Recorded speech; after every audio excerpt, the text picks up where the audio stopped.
সুপ্রিয় শিক্ষার্থীবৃন্দ ও সম্মানিত শ্রোতামণ্ডলী, আসসালামু আলাইকুম। নবম শ্রেণীর বাংলা বইয়ের প্রথম পৃষ্ঠায় তোমাদেরকে স্বাগতম। প্রথম অধ্যায়, বিভিন্ন মাধ্যমে যোগাযোগ করি। একের এক, মাধ্যম ও উপকরণের ব্যবহার। দৈনন্দিন জীবনে আমরা বিভিন্ন উদ্দেশ্যে একে অন্যের সঙ্গে যোগাযোগ করি। বিভিন্ন মাধ্যমে এই যোগাযোগ সম্পন্ন হয়। মাধ্যম অনুযায়ী যোগাযোগের উপকরণেও নানা রকম হয়। একটা মাধ্যম হচ্ছে যোগাযোগের মাধ্যম।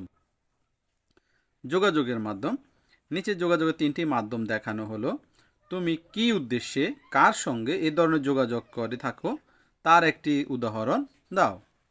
তো আমরা প্রথমে দেখলাম যোগাযোগের মাধ্যম, যেভাবে যোগাযোগ করা হয়, কি উদ্দেশ্যে কার সঙ্গে যোগাযোগ করি। প্রত্যক্ষ মাধ্যম, যখন কারোর সঙ্গে সরাসরি যোগাযোগ করা হয় তখন উদ্দেশ্যটা কি?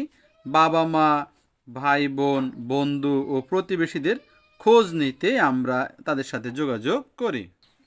তাহলে আমরা কি করলাম?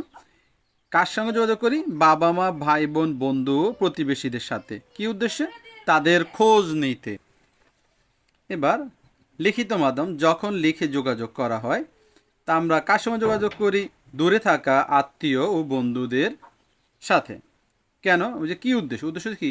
খোঁজ নিতে এবং আবেদন করতে। কোনো একটা স্কুলে বা চাকরি আবেদন করতে আমরা লিখিত মাধ্যমে যোগাযোগ করি। এবার যান্ত্রিক মাধ্যম, যখন যোগাযোগের যন্ত্রের ব্যবহার হয় তখন কার সঙ্গে যোগাযোগ করি? সহপাঠীদের কাছ থেকে। কি উদ্দেশ্যে? ক্লাসের তথ্য নিতে, কি পড়া দিল এবং অন্যান্য খবর জানতে আমরা যোগাযোগ করে থাকি। এবার যোগাযোগের উপকরণ। যোগাযোগের উপকরণ আমরা যদি খেয়াল করি, প্রত্যক্ষ মাধ্যমে আছে বাক প্রত্যঙ্গ, কান, হাত, আঙ্গুল, চোখ। এগুলোর মধ্যে আমরা কোন উপকরণ ব্যবহার করি? আমরা মুখ, কান, হাত, আঙ্গুল, চোখ, ইশারা, সংকেত, এই জাতীয় উপকরণগুলো আমরা ব্যবহার করে থাকি। তারপর লিখিত মাধ্যমে এই যোগাযোগ উপকরণগুলো সাধারণত এগুলো ব্যবহার হয়। আমরা কোন উপকরণগুলো ব্যবহার করি? কাগজ, পেন্সিল, কলম, বোর্ড। বোর্ডটাও হোয়াইট বোর্ড হতে পারে, ব্ল্যাক বোর্ড হতে পারে। আমি একটা বোর্ড লিখলাম, দেয়াল পত্রিকা, বই ইত্যাদি।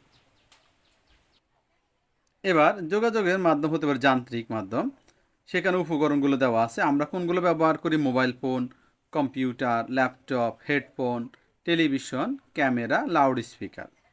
যোগাযোগের মাধ্যম ও উপকরণ আছে। সেখানে যোগাযোগের মাধ্যম উপকরণগুলো আমরা দেখি। সেখানে কতগুলো মাধ্যম, যেমন প্রত্যক্ষ মাধ্যম আছে, লিখিত মাধ্যম আছে, যান্ত্রিক মাধ্যম। প্রত্যক্ষ মাধ্যমে আমাদের কি করি? গলার স্বর, কথা সুর, ইশারা, অঙ্গভঙ্গি, তাকানোর ধরন, এগুলো গুরুত্বপূর্ণ। লিখিত মাধ্যমে আমাদের যে যোগাযোগের নমুনার মধ্যে আছে যেমন চিঠিপত্র, সাহিত্য, নোটিশ, ব্যানার, মোড়ক, বিজ্ঞাপন, এগুলো। যান্ত্রিক মাধ্যমে আমাদের কি কি আছে? যেমন SMS, email, online meeting, audio, video call, cinema ইত্যাদি। এখন যোগাযোগের সময় আমরা দুই ধরনের উপকরণ ব্যবহার করি। একটা হচ্ছে প্রত্যক্ষ উপকরণ, আরেকটা হচ্ছে লিখিত উপকরণ, আরেকটা হচ্ছে যান্ত্রিক উপকরণ। যেমন প্রত্যক্ষ উপকরণগুলো সরাসরি আমরা যোগাযোগ করি বাক প্রত্যঙ্গ, কান, হাত, আঙ্গুল, এগুলো দিয়ে। লিখিত উপকরণে আমরা কাগজ, কলম, বই, পেন্সিল, দেয়াল পত্রিকা এগুলো ব্যবহার করি। যান্ত্রিক উপকরণের সময় আমরা যন্ত্র ব্যবহার করি, যেমন mobile phone, computer, laptop, microphone, headphone, এগুলো। যোগাযোগের নমুনা বিশ্লেষণে, যেমন প্রেক্ষাপট, শ্রেণীকক্ষে কি হচ্ছে? ক্লাস চলছে, শিক্ষক ক্লাস নিচ্ছেন, শিক্ষার্থীরা মনোযোগ দিচ্ছে এবং পড়া বলছে। এখানে বলা হচ্ছে কোন মাধ্যমে এখানে যোগাযোগ হচ্ছে। এখানে প্রত্যক্ষ এবং লিখিত মাধ্যম, অর্থাৎ সরাসরি হচ্ছে এবং লিখার মাধ্যমে হচ্ছে। যোগাযোগ কী কী উপকরণ ব্যবহার করে? সেখানে বাক প্রত্যঙ্গগুলো ব্যবহার, যেমন কান, হাত, চোখ, ইশারা, যে বোর্ড ব্যবহার হচ্ছে, চক বা মার্কার ব্যবহার হচ্ছে। এই যোগাযোগের উদ্দেশ্য কি? শিক্ষার্থীদের যাতে পাঠটা স্পষ্টভাবে বুঝতে পারে সেজন্য এই ধরনের যোগাযোগ করা হচ্ছে। এই যোগাযোগের আর কোনো উপকরণ ব্যবহার করা যায় কিনা? হ্যাঁ, এখানে mobile phone, laptop, projector, speaker ব্যবহার করা যেতে পারে। এই ধরনের উপকরণ মাধ্যমটা হচ্ছে যান্ত্রিক মাধ্যম। একটা নমুনা দিয়েছে, এই কনসার উচ্চ বিদ্যালয় নজরুল জয়ন্তী উপলক্ষে একটা অনুষ্ঠান আয়োজন হয়েছে। এই জন্য তারা নিচের আমন্ত্রণ পত্রটি লিখেছে। যেমন আগামী 11ই জ্যৈষ্ঠ 1431, 25শে মে 2024 শনিবার সকাল 10টায় জাতীয় কবি কাজী নজরুল ইসলামের 125তম জন্মবার্ষিকী উপলক্ষে কনসার উচ্চ বিদ্যালয় সংস্কৃতি সংসদের উদ্যোগে একটি আলোচনা সভা ও সাংস্কৃতিক অনুষ্ঠানের আয়োজন করা হয়েছে। সেখানে কাকে দাওয়াত করা হয়েছে, কি সভাপতিত্ব করবেন সে বিষয়টা উল্লেখ করা আছে। এখন কে এখানকার সম্পাদককে, তারপর অনুষ্ঠান সূচিগুলো বর্ণনা করা হয়েছে, কখন অতিথিরা আসন গ্রহণ করবেন, কখন সাংস্কৃতিক অনুষ্ঠান হবে, কখন সভাপতি ভাষণ হবে, সে তথ্যগুলো এখানে দেওয়া আছে। এখন আমার এখানে কাজটা কি, কোন মাধ্যমে এখানে যোগাযোগ করে, এখানে লিখিত মাধ্যমে চিঠির মাধ্যমে যোগাযোগ করা হয়েছে। যোগাযোগে কী কী উপকরণ ব্যবহার করা হচ্ছে, এখানে কাগজ কলম বা কোনো ছবি ব্যবহার করা থাকতে পারে আমন্ত্রণ পত্রে। তারপর এই যোগাযোগের উদ্দেশ্য কি, অতিথিরা যাতে উক্ত অনুষ্ঠান সম্পর্কে জানতে পারে, কখন কি হবে তারা যথাযথ সময় চলে আসতে পারে।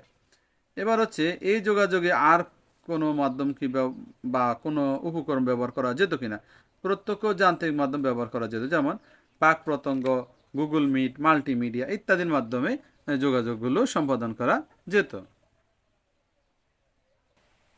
এখানে 3 নম্বর নমুনা আছে। কারগঞ্জ উচ্চ বিদ্যালয় বাংলা বিষয় শিক্ষক জিনাত শারমিন নবম শ্রেণীর শিক্ষার্থীদের জন্য একটি দলীয় অ্যাসাইনমেন্ট দিয়েছেন। অ্যাসাইনমেন্টটি ইমেইলের মাধ্যমে জমা দেওয়ার জন্য বলা হয়েছে। শিক্ষার্থীরা এইভাবে ইমেল পাঠিয়েছে। জিনাত ম্যাডামের ইমেল অ্যাড্রেস, বিষয়টা কি, স্থানীয় পুরাকৃতির পরিচয় যে অ্যাসাইনমেন্ট দেওয়া হয়েছে। শ্রদ্ধা ম্যাডাম, আপনার নির্দেশনা অনুযায়ী দলগতভাবে প্রস্তুত করা অ্যাসাইনমেন্টটি এখানে সংযুক্ত করা হলো। আমাদের অ্যাসাইনমেন্টের ব্যাপারে আপনার মতামত পেলে তা সংশোধন করে আবার মেইল পাঠাতে পারবো। তখন সবুজ জানতে কে দিয়েছে, নবম শ্রেণী দল নং 1 দিয়েছে। এখন আমাদেরকে এখানে কি তথ্য পূরণ করতে বলা হয়েছে, বলা হয়েছে কোন মাধ্যমে এখানে যোগাযোগ করা হচ্ছে। আমরা এখানে যান্ত্রিক মাধ্যমে যোগাযোগ করা হচ্ছে, ম্যাডাম সাথে ইমেইলের মাধ্যমে যোগাযোগ, অর্থাৎ যান্ত্রিক মাধ্যমে ব্যবহার করা হয়েছে। যোগাযোগে কী উপকরণ ব্যবহার হয়েছে, এখানে mobile phone, laptop, computer, keyboard অর্থাৎ কিবোর্ড দিয়ে টাইপ করা হয়েছে, এই মাধ্যমগুলো ব্যবহার করা হয়েছে। এবার এই যোগাযোগের উদ্দেশ্যটা কি, এই যোগাযোগের উদ্দেশ্য হচ্ছে শিক্ষার্থীদেরকে এই ক্লাসের কার্যক্রম সম্পর্কে অবহিত করা এবং কাজ জমা দেওয়ার সময় জানা, কখন কোন তারিখের মধ্যে এগুলো জমা দিতে হবে সেটা জানানো। এবার পরে হচ্ছে এই যোগাযোগে আর কোনো মাধ্যম বা কী কী উপকরণ ব্যবহার করা যেত, তা আমরা বাক প্রত্যঙ্গ, চোখ, কান, ইশারা, চিঠি, ব্ল্যাকবোর্ড, চক মার্কার, স্যারের ক্লাসে এগুলো ব্যবহার করতে পারতেন। নমুনা 4 আছে, একজন রায়হান বেসরকারি অন্য সংস্থায় কাজ করেন, তার অফিসে জরুরি মিটিং চলছে, একজন সহকর্মী অনলাইনে মিটিংয়ে যুক্ত হচ্ছেন, কোনো কারণে তিনি দূরে আছেন, তিনি অনলাইনে মিটিংয়ে যুক্ত আছেন। এখন বলা হয়েছে কোন মাধ্যমে এখানে যোগাযোগ করা হয়েছে, তা আমরা যান্ত্রিক মাধ্যমে এটা যোগাযোগ করা হয়েছে। যোগাযোগে কী উপকরণ ব্যবহার হয়েছে, এখানে ল্যাপটপ, মনিটর, প্রজেক্টর, স্পিকার ইত্যাদি, অথবা ছোটো টেলিভিশন, এখানে আমরা দেখছি এটা টেলিভিশন ব্যবহার করা হয়েছে। এই যোগাযোগে কি কি উপকরণ ব্যবহৃত হয়েছে আমরা দেখলাম। এবার বলছে এই যোগাযোগের উদ্দেশ্য কি, দূরে থাকা মানুষের সাথে যোগাযোগ রক্ষা ও কাজের দ্বারা অব্যাহত রাখা, অর্থাৎ মিটিংয়ে আরেকজন সহকর্মী অনুপস্থিত, তিনি থাকলে কাজটা যেভাবে জানতেন সেই ব্যাপারটা এখানে তাকে জানানো সম্ভব হয়েছে। এই যোগাযোগে আর কোন মাধ্যম ও কি কি উপকরণ ব্যবহার করা যেত, প্রত্যক্ষ মাধ্যম যেমন বাক প্রত্যঙ্গ, হাত, চোখ, ইশারা, সংকেত ইত্যাদি ব্যবহার করা যেত। ধন্যবাদ সবাইকে, আসসালামু আলাইকুম।